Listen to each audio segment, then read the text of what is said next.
नमस्कार मित्रों।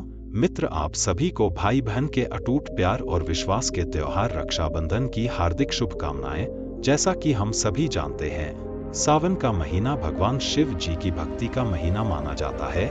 इस पवित्र माह में शिव भक्त भगवान शिव जी पर जल अर्पित करते हैं और अपनी सभी मनोकामनाओं की सिद्धि करते हैं। सावन मास की पूर्णिमा के दिन रक्षाबंधन का उत्सव भी पूरे हर्षोल्लास के साथ मनाया जाता है। इस दिन बहनें अपने भाइयों की कलाई पर लाल, पीली, नीली, हरी, गुलाबी, सफेद राखी बांधती हैं और बदले में भाई अपनी बहनों की जीवन भर रक्षा करने का वचन देते हैं। मित्रों, रक्षाबंधन का यह पर्व हमारे जीवन में बहुत गहरे अर्थ और महत्व रखता है। यह केवल एक धागा नहीं है, बल्कि यह भाई बहन के प्रेम, विश्वास और समर्पण का प्रतीक है। क्या आप जानते हैं कि रक्षाबंधन का पर्व कैसे शुरू हुआ था? आइए आज हम आपको एक पौराणिक कथा सुनाते हैं जो रक्षाबंधन के इस पर्व के महत्व को समझने में आपकी मदद करेगी। तो मित्रों, कहानी को पूरा सुनने से पहले अगर हमारे YouTube चैनल पर नए हो तो चैनल को सब्सक्राइब कर लीजिए और बगल वाली घंटी को दबा दीजिए, क्योंकि मित्रों हमारे इस YouTube चैनल पर आप सभी को पौराणिक कथाओं की वीडियो देखने को मिलती रहती हैं। तो दोस्तों चलिए वीडियो को शुरू करते हैं। और शुरू करने से पहले आप लोग जाइए कमेंट बॉक्स में हर हर महादेव कमेंट करें। तो मित्रों, बहुत समय पहले की बात है। विशाल नाम का एक राजा था। राजा विशाल अपने धर्मनिष्ठा, न्यायप्रियता और उदारता के लिए पूरे राज्य में प्रसिद्ध था। उनकी प्रजा उनसे बेहद प्रेम करती थी और उनकी प्रजा की खुशहाली और सुरक्षा ही राजा विशाल का सबसे बड़ा उद्देश्य था। वे प्रतिदिन भगवान शिव की पूजा करते था और राज्य में धर्म और न्याय को बनाए रखने के लिए तत्पर रहते था। राजा विशाल का एक छोटा भाई भी था जिसका नाम अभय था। अभय राजा विशाल से बेहद स्नेह करता था और दोनों भाई एक दूसरे के सुख दुख में हमेशा साथ खड़े रहते थे। राजा विशाल के राज्य में शांति और समृद्धि थी और सभी लोग खुशी खुशी जीवन व्यतीत कर रहे थे। लेकिन राजा विशाल को एक और व्यक्ति से बेहद प्रेम था और वह थी उनकी छोटी बहन देवी मालिनी। देवी मालिनी का साहस और बुद्धिमत्ता। देवी मालिनी बहुत ही बुद्धिमान, साहसी और दृढ़ निश्चयी महिला थीं। वह केवल सुंदरता की मूर्ति ही नहीं थीं, बल्कि उन्होंने शास्त्रों और युद्ध कला में भी महारत हासिल की थी। उन्होंने राजा विशाल की तरह ही राज्य की जिम्मेदारियों को समझा और उनकी हर संभव मदद की। राज्य के लोग देवी मालिनी का भी उतना ही सम्मान करते थे जितना राजा विशाल का। देवी मालिनी की एक खासियत यह थी कि वह कभी भी कठिनाइयों से डरती नहीं थी और न ही किसी समस्या के सामने हार मानती थी।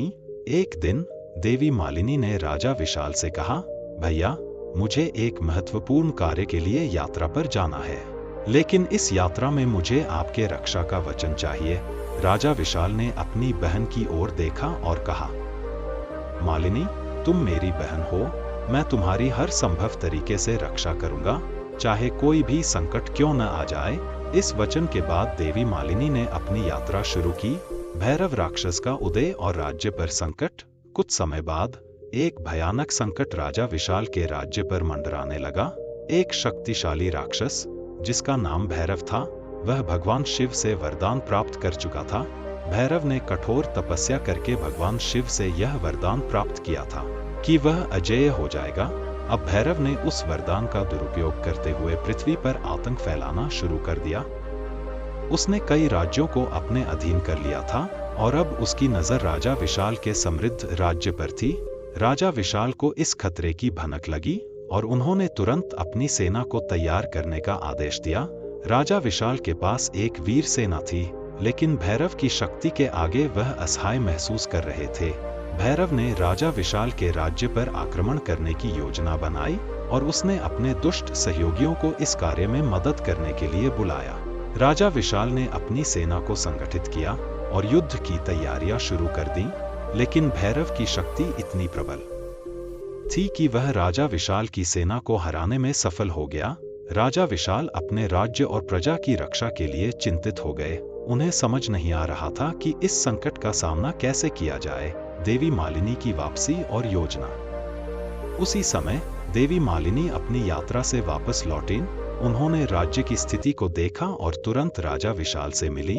भैया, यह क्या हो रहा है? आपके राज्य में इतनी विपत्ति कैसे आई? राजा विशाल ने सारी स्थिति देवी मालिनी को बताई। देवी मालिनी ने तुरंत एक योजना बनाई। देवी मालिनी ने भैरव से मिलने का निश्चय किया। उन्होंने सोचा कि भैरव को सीधे युद्ध में हराना कठिन होगा, लेकिन बुद्धिमानी से उसे पराजित किया जा सकता है। उन्होंने राजा विशाल से कहा, भैया आप चिंतित मत होइए, मैं भैरव से बात करने जाऊंगी।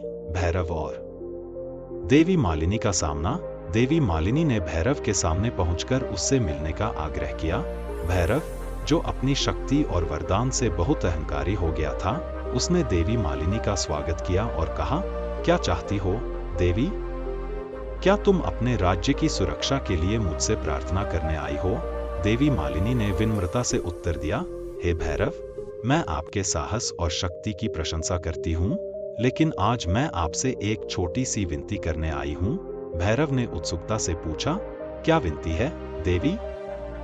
बताओ, मैं तुम्हारी विनती सुनने के लिए तैयार हूँ। देवी मालिनी ने मुस्कुराते हुए कहा, मैं चाहती हूँ कि आप मेरी कलाई पर एक राखी बांधने दें।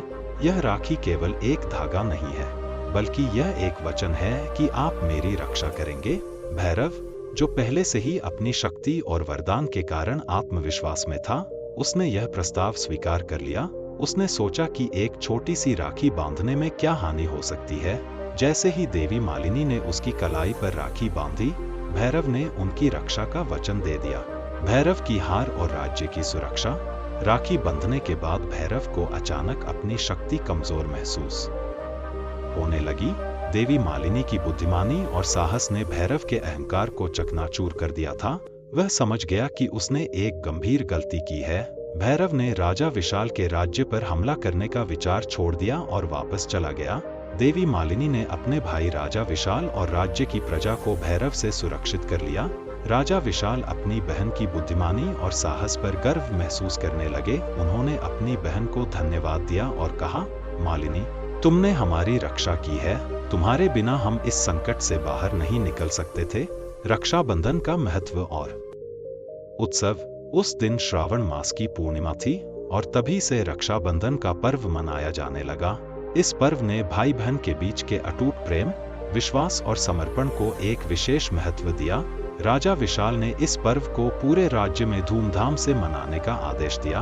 उस दिन से रक्षाबंधन का यह पवित्र पर्व पूरे राज्य में मनाया जाने लगा और यह परंपरा आज भी पूरे देश में विद्यमान है।